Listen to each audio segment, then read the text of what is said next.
First on Local 22 News for you tonight, the latest on the helicopter crash in Beekmantown, New York that killed 2 men and injured 2 others. Police are telling us 56-year-old co-pilot Robert Hoban Jr. of Chemung, New Jersey, and 30-year-old passenger Jeremy Kearns of Messina were pronounced dead at CVPH. 34-year-old co-pilot Scott Fabia of Hyde Park and 30-year-old passenger Benjamin McAllister of Hopkinton, New York, both released from CVPH this afternoon. They suffered minor injuries when they fell, we're told, about 60 feet from the chopper before it exploded. Now, both men actually did return to the scene today, and that's where we find Local 22's Haley Boulay live tonight. And Haley, I understand the feds are on the ground as well. Lauren and Mike, good evening to you. Crews, they are still on the ground here on Burke Road. You can see behind me, they are still working to remove what looks like the landing gear of the helicopter from the power lines. It looks like they just brought them down. Now, the NTSB says it could be months before we know exactly what happened here on Burke Road. And the spokeswoman for the NTSB tells me that flying near the power lines like this crew was not uncommon.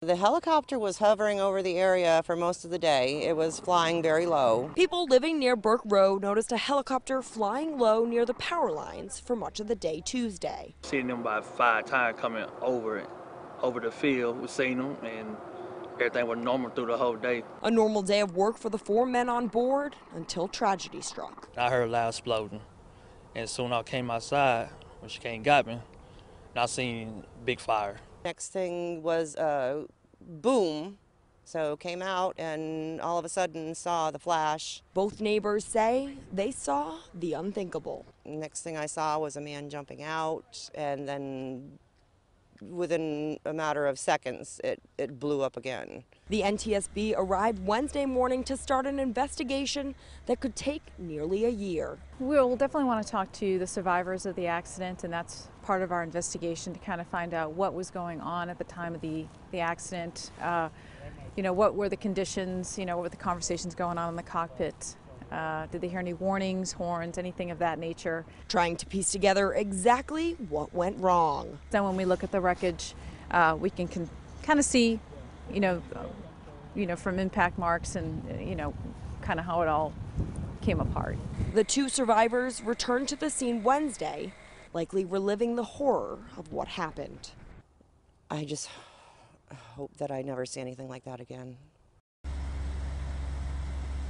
Now, truly a horrific scene here. Now, crews behind me, as I said, they're securing the landing gear that is caught in the power lines. They just brought it down, and they needed to secure that and bring it off of the power lines before they could begin their investigation below for safety concerns. Now, the agency spokeswoman I spoke with says that the investigation could be released. The preliminary reports from the investigation could be released as early as next week. Live here in Beekmantown, Haley Boulay, Local 22 News. And Haley, the company that Robert Hoban Jr. and Jeremy Kearns both worked for, releasing a statement now about the crash. A vice president of Northline Utilities saying, quote, "Today we are focusing on supporting our Northline community. Our hearts go out to the family and friends of all involved. Northline Utilities is fully cooperating with the state and federal teams who are investigating this accident."